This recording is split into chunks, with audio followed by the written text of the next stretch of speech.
Hi everyone! Hope you're doing well. Welcome to another English video lesson, and this time we'll be focusing on subject-verb agreement. This is one of the key English grammar rules that you need to master in order for you to be a good writer. In this lesson, we will not only touch on the basic rule in subject-verb agreement, but we will also flesh out the details and nuances of the other rules, as well as the exceptions to some of those rules. As a review, feel free to watch our video lessons on nouns, pronouns, and verbs. We mentioned subject-verb agreement in our video lesson on verbs, but here we will have a more comprehensive discussion, plus more examples and exercises at the end of the lesson. We have a lot to talk about, so we better get started. Shall we? Let's first understand what subject-verb agreement is. Subject-verb agreement is a fundamental grammatical rule in the English language that governs the relationship between the subject, or the main noun or pronoun that performs the action of the sentence, and the verb, or the action word in a sentence. The rule dictates that the form of the verb must match or agree with a number, either singular or plural, and sometimes the person, first person, second person, or third person of the subject. In other words, the verb must reflect the quantity and the characteristics of the subject it is associated with. Maintaining proper subject-verb agreement is crucial for constructing clear and grammatically correct sentences. When there is a mismatch between the subject and the verb, it can lead to confusion or misunderstanding in the reader or listener's mind. The basic rule is this: if the subject is singular or just one, use a singular verb. Singular verb means the S form of the verb.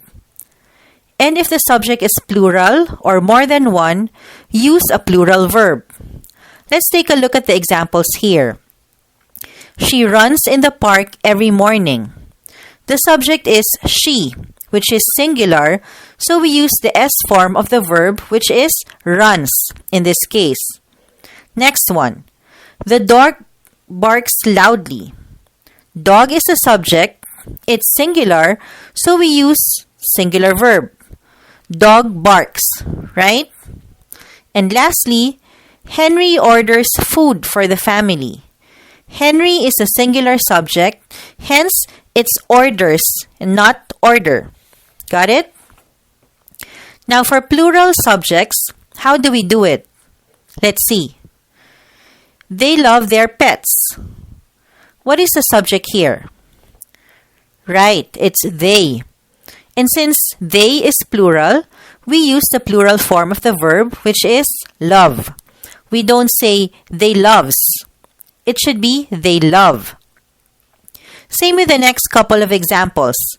Players, plural, so the verb is train.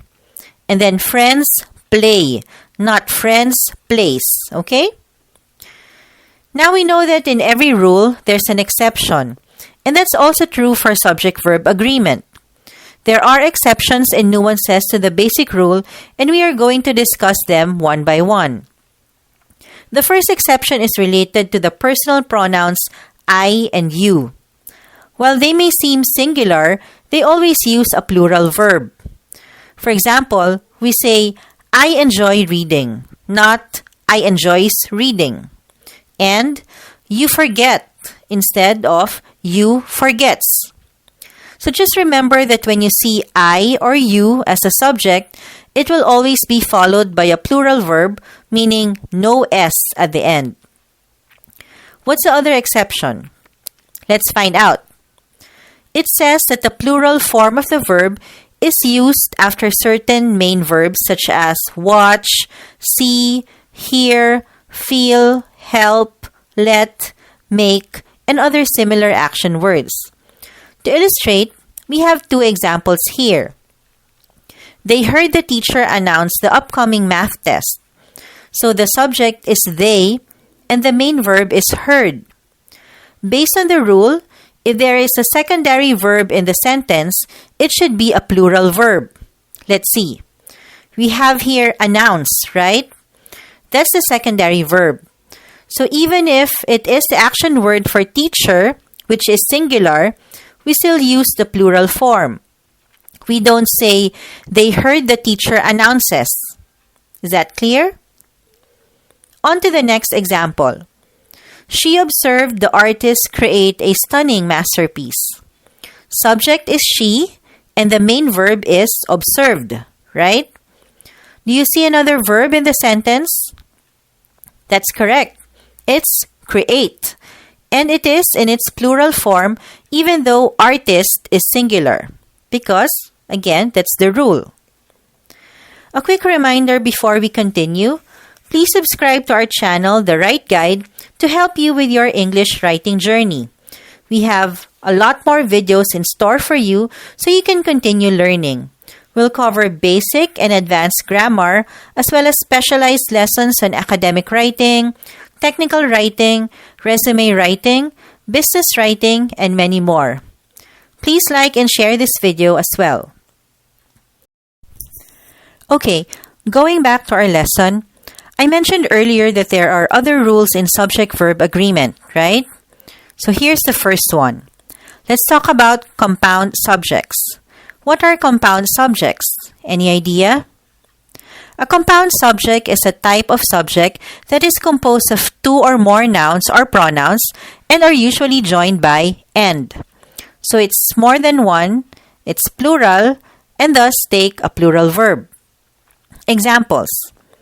Pen and paper are essential tools for expressing thoughts through writing. What is our compound subject? You're right. It's pen and paper. It's not just pen, it's not just paper. It's pen and paper. Following the rule, we use are as a verb. It's not pen and paper is, okay? Also, laughter and joy fill the air when friends reunite. Compound subject is laughter and joy, and verb is fill, not fills. Again, there's an exception to this rule. Let's see what it is. If the parts of the compound subject are taken as one unit, use a singular verb. What are some examples of this? We have bread and butter, salt and pepper, spaghetti and meatballs, peanut butter and jelly, ham and cheese, and other pairs that have a collective idea. So in this case, we take them as singular and pair it with a singular verb, like what you see here. Bread and butter is my kid's favorite. We use is because bread and butter is seen as singular. However, if we refer to bread and butter separately, then we use a plural verb. For instance, both bread and butter are available at the store. We use are because they are two separate items. Do you follow? Another example. Peanut butter and jelly makes for a great sandwich. Do you see how the rule was applied here? Peanut butter and jelly as a singular subject and makes as a singular verb. Okay, let's move on to the next rule. If the sentence compounds a positive and a negative subject, the verb should agree with the positive subject. What does that mean? Let's turn to the examples for illustration. The teacher, not the students, reads the storybook in class. So there are two nouns mentioned here as a compound subject, the teacher and students. One is positive, which is the teacher, and one is negative, which is the students. In this case, we only consider the positive subject in determining which verb form to use. Since the positive subject, the teacher, is singular, we use reads and not read. Let's do another one. It is not the host, but the speakers who make the conference interesting. Negative subject is host, positive subject is speakers. Which one do we follow? You're correct. Speakers. And since it is plural, we use the plural form of the verb. Hence, it's make and not makes. Now let's discuss the subject-verb agreement rule concerning interrupters. If a subject is followed by interrupters, the verb agrees with the subject only. What do we mean by interrupters? These are words that provide additional information and begin with words and phrases like with, together with, including, in addition to, as well as, and accompanied by. Here are two examples that show this rule. Unemployment as well as taxes influences voters. The subject here is what? Unemployment, right? And the interrupter is as well as taxes. So do you consider unemployment or taxes in the subject-verb agreement? The rule says we look at the subject only. So in this case, it's unemployment. And since it is singular, we use influences and not influence. Next one. All the cars, including Mark's, are parked across the street.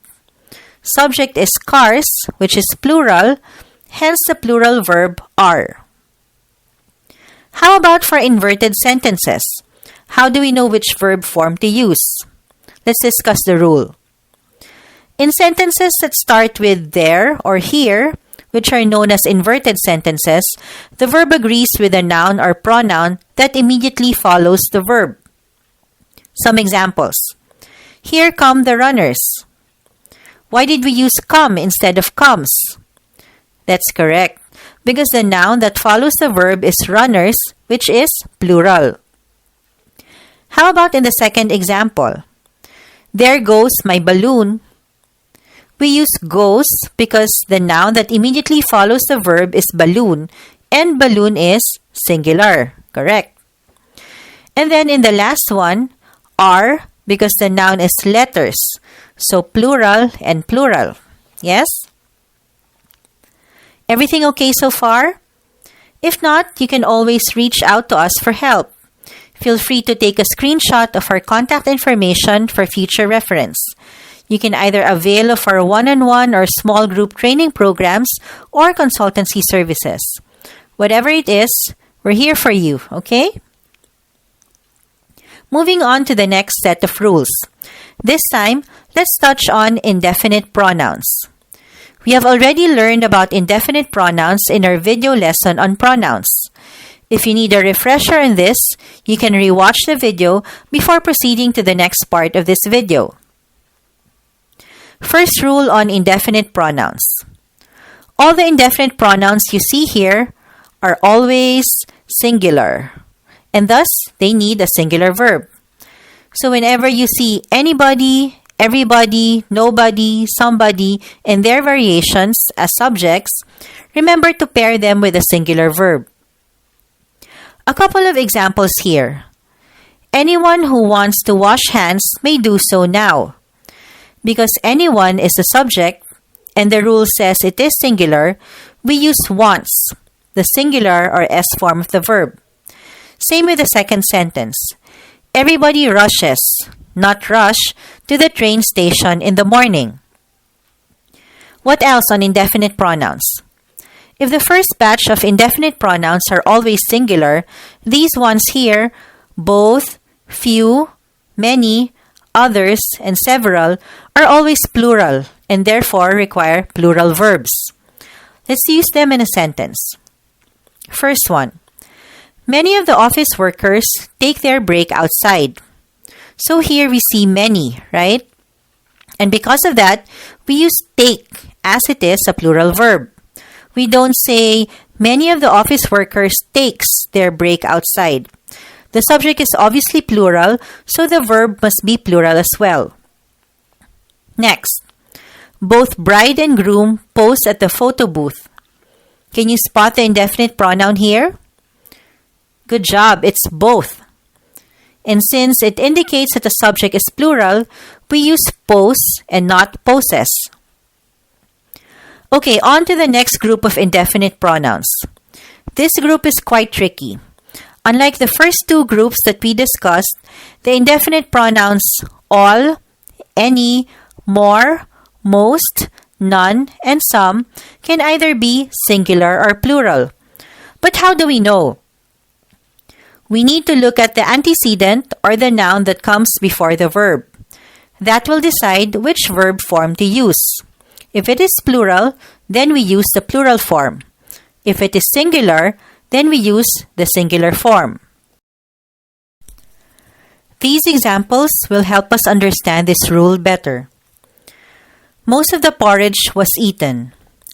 What is the antecedent here? Remember, you're looking for the noun that comes before the verb, okay? So, it is porridge. Good job. Is it singular or plural? That's right, it's singular. That's why we used was and not were. Singular verb for singular antecedent. Another example. Most of the cinema seats were already taken. The antecedent is seats. Plural, therefore we use were. In these sentences, let's illustrate how the same indefinite pronoun can be singular and plural. In the first one, all of the milk, the antecedent, which is milk, is singular, hence the use of the verb has instead of have. In the next example, all of the laptops, the antecedent laptops is plural, and it requires a plural verb according to the rule. That's why we use were instead of was. You see the difference? Now let's look at other subject-verb agreement rules. This one is a common mistake, so please pay attention. When you see a subject introduced by one of, bear in mind that it is always singular.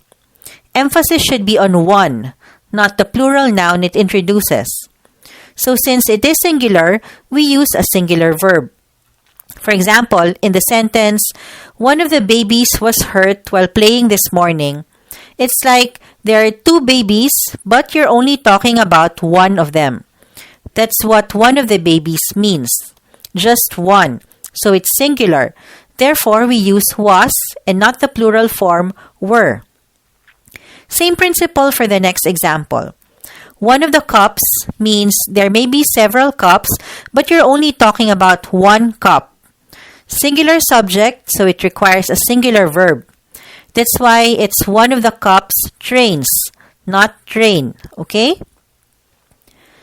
Each and every also mean just one. It's singular, so we should also use a singular verb. It's always singular even if it introduces a compound subject. Please take note. For instance, every new and old member contributes to the team project. We see the word every, so we use the S form or singular form of the verb. That's why we have contributes. Okay? Next one. Each pilot and attendant is singular. Hence, we use ensures and not ensure. Okay, moving on. How about or, either or neither or? Well, they're usually singular, but they can also be plural. But how do we know then? Here's the first case. If it connects two singular subjects, like either Angel or Brenda, or neither Noel nor Andre, it requires a singular verb. That's why you see here that we used celebrates and wants. Both are in their S or singular form. Now, when one of the subjects is singular and the other is plural, the subject closest to the verb determines the agreement. Let's take a look at the sentences here. In the first one, neither the boys nor Rose stays in their parents' house. The two subjects are boys and Rose. Which one is closest to the verb? That's right, it's Rose. And since Rose is singular, we use stays, which is also a singular verb. In the next example, either the dog or the cats, which one determines the verb form to be used? Yes, it's cats. Why cats? Because it is the one nearest the verb.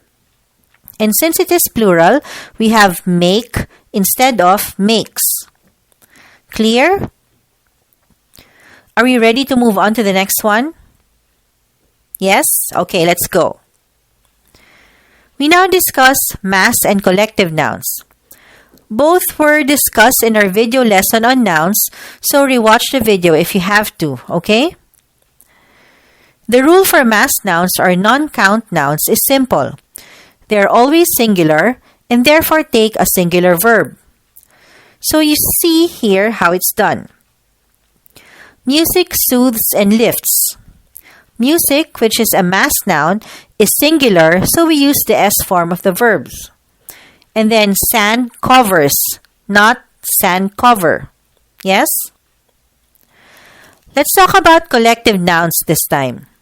We learned from our video lesson on nouns that collective nouns imply more than one person but are always taken as one unit, meaning they're singular and require a singular verb. I'd like to focus on the first sentence here. A bouquet of red roses always makes me happy. The subject is bouquet, which is a collective noun. A common mistake would be to think that roses is the subject. It is not. It is the bouquet. Since it's singular based on the rule, we use makes, which is also a singular verb. Other examples. The jury deliberates carefully before any decision. The subject is jury, which is a collective noun, so it's considered a single unit. Given that, we use a singular verb, which is deliberates in this case. The next one is similar to the first sentence in the previous slide. The colony of bees collects, not the colony of bees collect. Okay? What's the reason again? That's right, because the subject is colony, not the bees, and colony is singular. Great job so far, you guys. Okay, while you take a breather, allow me to remind you again that you can write to us anytime if you need help beyond the video lessons we prepared for you. You can reach us through YouTube, Facebook, Messenger, or email. We're always here to help eager learners like you. Okay, going back to our lesson, we're down to our last few rules, and these ones are pretty straightforward, so we'll just run through them quickly. First one, titles of creative works like books, movies, and songs are always taken as singular, even though they may sound plural. Examples are The Avengers, Pride and Prejudice, what else? Lord of the Rings, Star Wars, and many others. They're all singular, that's why we use gives and is in these examples. Next one. The names of fields of study are also taken as singular, even though they sound plural since they usually end with S. So, economics, physics, linguistics, hydraulics, these are all singular, okay? Therefore, they require a singular verb. That's why in the examples here, it's economics offers and mathematics scarce, okay? Distance, period of time, and sums of money are likewise singular and thus use a singular verb. So, 5 miles is too far and 3 hours is a long wait. Are you able to follow? That's good. Last one, fractions. For fractional expressions such as percent, part of, majority of, half of, and portion of, the noun following of determines the verb form to use. What do we mean by that? Let's analyze the examples here. Example number 1, majority of students look for work right after graduation. What is the noun that we should check? The one after of, right? So in this case, it's students. Singular or plural? Correct, it's plural. That's why we use look and not looks. Number 2, half of the donut was eaten by Chris. The noun that will determine the verb form is donut, yes? And since it is singular, we use was, which is also singular. Can you work out the third example on your own? And there you have it, dear learners. We've completed our lesson on subject-verb agreement. But wait, we're not done yet. We still have some exercises to reinforce your learning on this topic. Are you guys ready? We'll start in 3, 2, 1.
And we're officially done! Yay! Top marks for all of you for embarking on this English learning journey. I hope you found this lesson helpful and useful in your writing requirements. You can always come back and watch this or any other video in our YouTube library to review or even learn more.